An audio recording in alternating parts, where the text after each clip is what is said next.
32 km od Šapca do spomen kompleksa Celjskim junacima u Tekirišu izazov je za preko 450 učesnika. U koloniji na regionalnom putu zajedno planinari, članovi brojnih udruženja, rekreativci.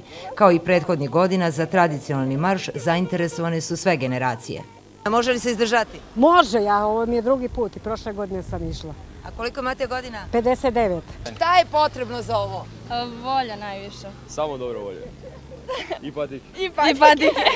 Na pešačenje od 8 sati do Cera došli su iz svih krajeva Srbije i susedne Republike Srpske.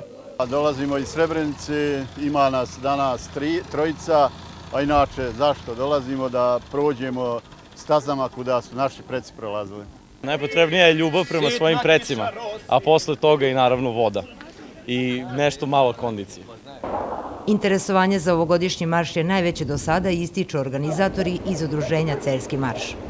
Baš u ovim vremenima hoćemo da pokažemo da smo dostojni predaka kojima danas idemo da se poklonimo njihovim senima i uspomeni na njih. Danas više nego ikada želimo da pokažemo veru u budućnost ove države. Moto ovogodišnjeg marša jeste Srbija je večna dok su joj deca verna.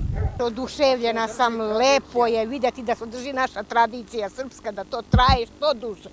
Uz brojne meštane na putu do Cera učesnike marša prati vojni sanitet, cisterna sa vodom i policija. Saobraćaj je usporen i automobili se neizmenično propuštaju jednom trakom.